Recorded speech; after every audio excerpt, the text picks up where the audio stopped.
Hello. I am pretty sure that this video is fueled by the odd combination of the research I did for my last episode, all about The Force Awakens, the euphoric highs from watching many hours streamed from Star Wars Celebration Tokyo, and Season 2 of Andor. I think I finally figured out why I like Star Wars so much, and if you want to know why, grab a cold Frost Awakens, some BB-8 quesadillas, and prepare yourself for this episode of The Rambling Star Wars Fan. And if you don't mind, excuse me for a moment while I push the button on our new intro.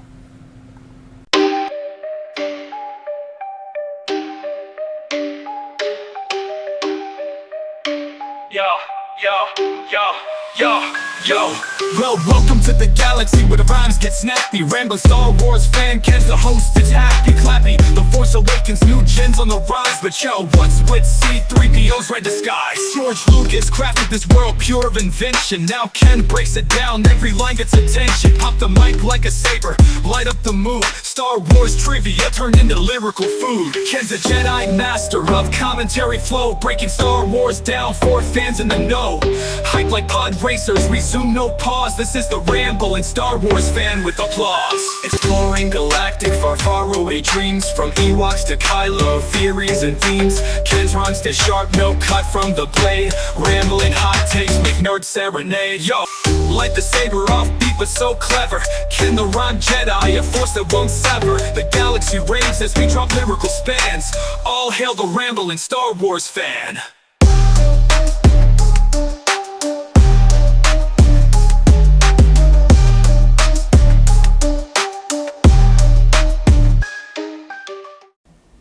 So hello there. If that new song didn't give it away, I'm Ken, the Rambling Star Wars Fan, and this show is my chance to talk with you about the awesomeness that is the Star Wars galaxy. And since Star Wars' beginnings, there have been fans and critics.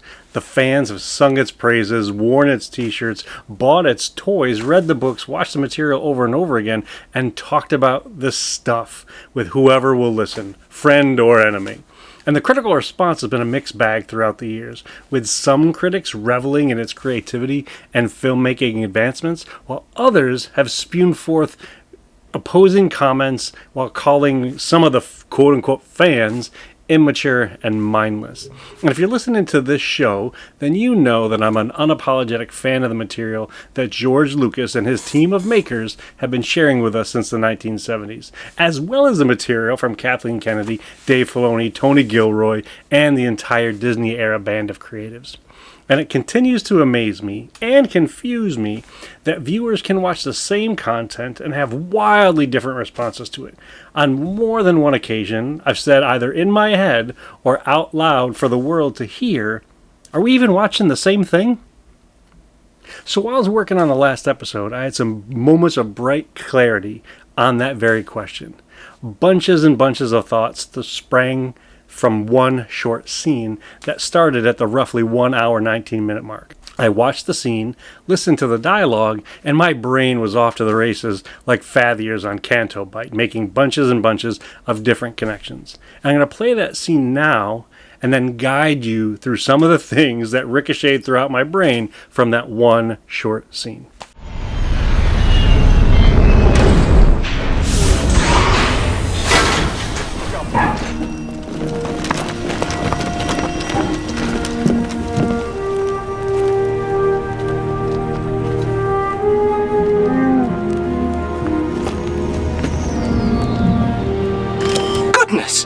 Han Solo! It is I, C-3PO. You probably don't recognize me because of the red arm. Look who it is! Did you see who...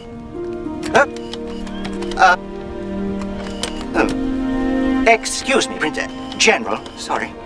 Come along, BB-8, quickly. Yes, I must get my proper arm reinstalled. So before we get too far down the track, I gotta say, I hope you're buckled in, because this is going to be a wild ride, and I'm going to do my best to make sure that all of you keep up with it.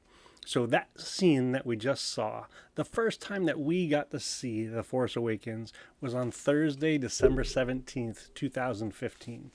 Heather, the two dudes, and I went to a 7 p.m. showing of the movie, and it was glorious. It was the first time that we, as a family, went to a movie on opening night, and I enjoyed it so much that the youngest dude and I exited the theater, bought 2 more tickets to the very next showing. And we had a really close call with a spoiler in the lobby, but that's a story for another time. You see, that scene from The Force Awakens, where C-3PO pops up with a red arm, felt like classic Star Wars to me. You see, our robotic buddy popped onto the screen and dropped a line reminiscent of his interruption between Han and Leia on the Falcon way back in the 1980s. Star Wars was back in theaters. I was seeing it with my family, and it brought that delightful droid with it. In fact, that wacky red arm got me thinking about C-3PO's first set of armor from way back in the 1970s. The costume was mismatched then because George wanted it to look like the droid had been through some stuff. You see, he was mostly gold, and he had a single shiny shin that was metallic silver. And that shiny shin became the topic of bunches of stories, and C-3PO did go through a bunch of stuff in the original trilogy, the prequel trilogy, the books, and the comics. With The Force Awakens, we even found out that there's more stories to learn about. I mean, let's think about this for a moment. He was taken away by Tuskens, taken apart by Tuskens, blasted by a stormtrooper, almost got smelted by Ugnaughts, was gifted to a crime lord, dropped in a sand dune, and worshipped like a god by space teddy bears. And that was just in the first 3 movies, not talking about all the other stuff. And speaking of the original trilogy, we've got to go back and acknowledge his makers. And no, I'm not talking about Anakin. That's a totally different story. I'm talking about George Lucas, Ralph McQuarrie, and Liz Moore. You see, when George was trying to get this film made, he shared his ideas for the movie with Ralph McQuarrie.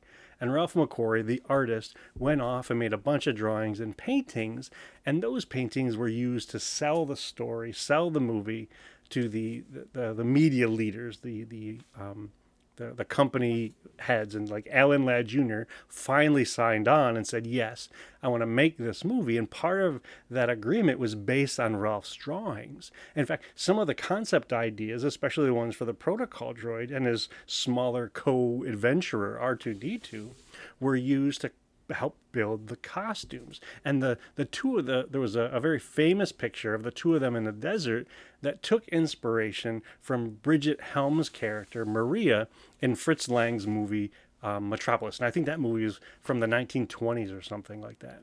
So George Lucas shares his ideas with Ralph McQuarrie. Ralph McQuarrie comes up with some drawings, and those drawings get made into things, get made into costumes, get made into props. And Liz Moore, a sculptor who just so happened to work with Stuart Freeborn on the movie 2001: A Space Odyssey, and with John Barry on A Clockwork Orange, she was the one that was responsible for sculpting the now world famous costume that Anthony Daniels wore as C-3PO. Sadly, Liz didn't get to see her finished work on screen, never got to see a full set of C-3PO armor on Anthony Daniels, because sadly she died in a car crash a few weeks before filming started. Speaking of Anthony Daniels, he's the British actor that has been in a version of the suit for 8 of the 9 Skywalker Saga movies. He helped puppet the naked version of the droid in The Phantom Menace. He tap danced on The Muppet Show. He made his way to Sesame Street and hung out with the Osmonds. He also voiced 3PO in video games, animated shows including The Story of the Faithful Wookiee, the NPR radio dramas, and sang with John Bon Jovi on the Christmas in the Stars album that was recorded in the 1980s. And yes, that John Bon Jovi. He narrated his own book, I Am C-3PO. He also voiced 3PO in the Star Tours ride and worked with the Imagineers to make sure that they got his quirky movements just right for the animatronic droid versions of him. I'm pretty sure that he's attended many Star Wars weekends at Disney's Hollywood Studios, and he's also attended almost every Star Wars celebration, including the few that we were lucky enough to get to. I mean, we even managed to capture a few pictures of him as he did some quick visits up and down the lines while various folks were waiting in crowds for him. Anthony has participated in many convention panels where he talked about getting picked by George for the role and how challenging and uncomfortable it was to wear that costume. And from what I've heard, it was not all fun and hot oil baths. And I don't have to take his words for what it was like to be in a protocol droid costume, because I know two people who occasionally get bolted into one. They're Dan and Safi.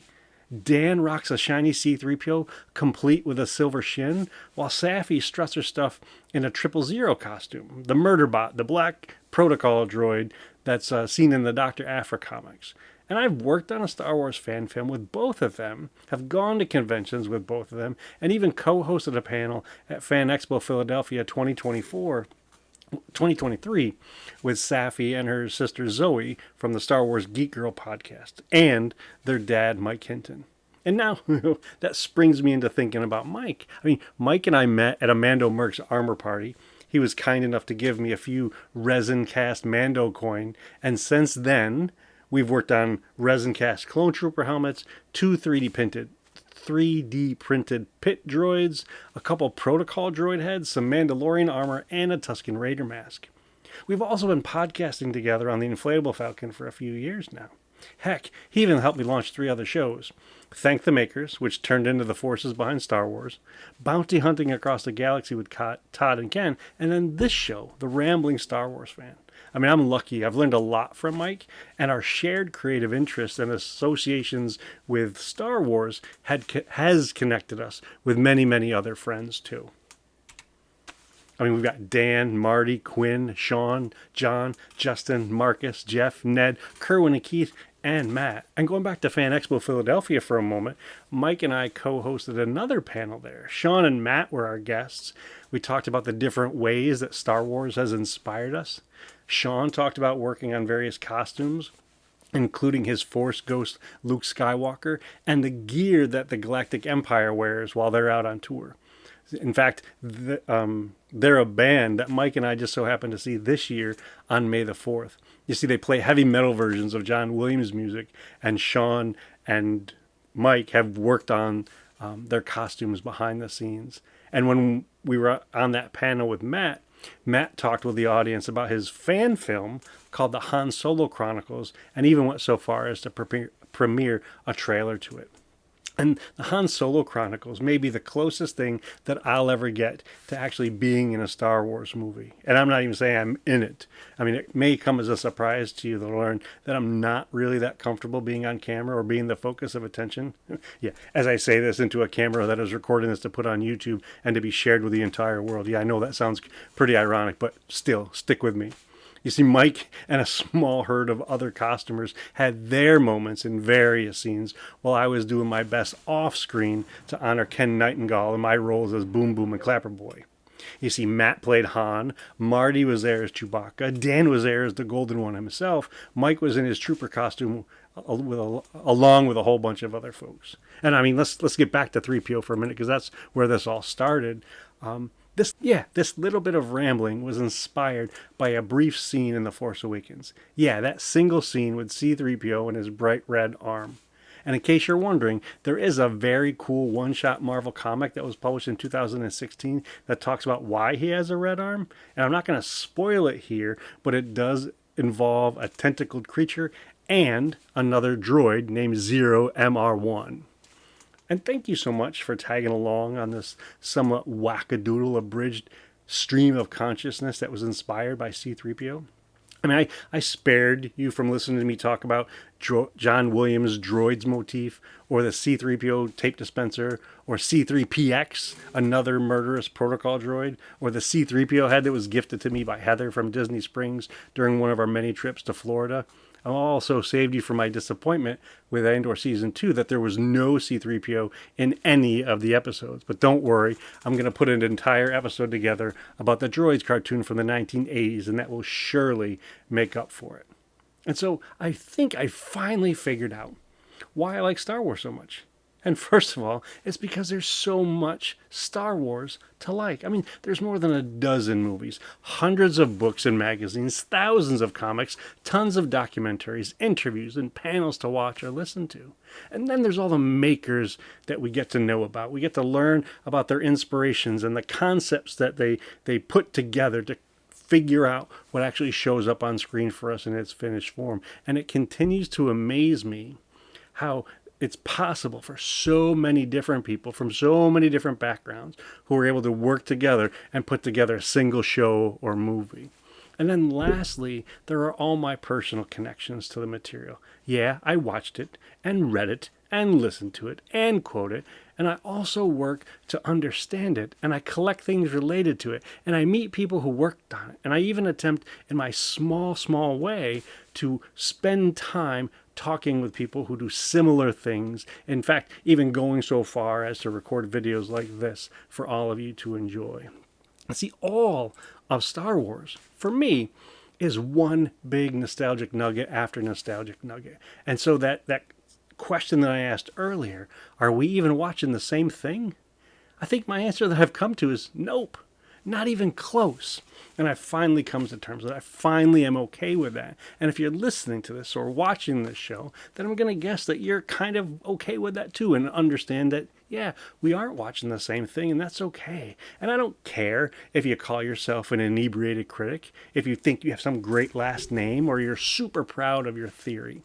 I don't care if you put Star Wars in your channel name or gamer handle, or call yourself a quote-unquote real OG fan of the quote-unquote real Star Wars. Star Wars is entertaining. Star Wars is creative. Star Wars is inspirational. And the Star Wars is the product of many, many, many people. And I think most importantly, Star Wars was and is meant to be shared. And I'm going to continue to choose to share what I enjoy about the maker's gifts that they've given to us. I'm going to keep looking for the connections between the various bits across the timelines and the media types. I'm going to keep buying the t-shirts. I'm going to take pictures of the action figures. I'm going to get dressed up as custom bounty hunters and wait in line with fans just like you.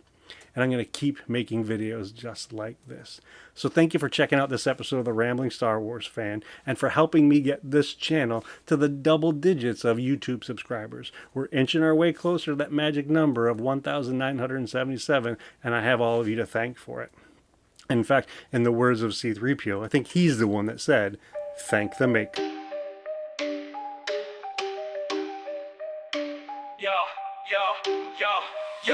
Yo, well, welcome to the galaxy where the rhymes get snappy. Rambling Star Wars fan, Ken's the host, it's happy clappy. The Force Awakens, new gens on the rise. But yo, what's with C-3PO's red disguise?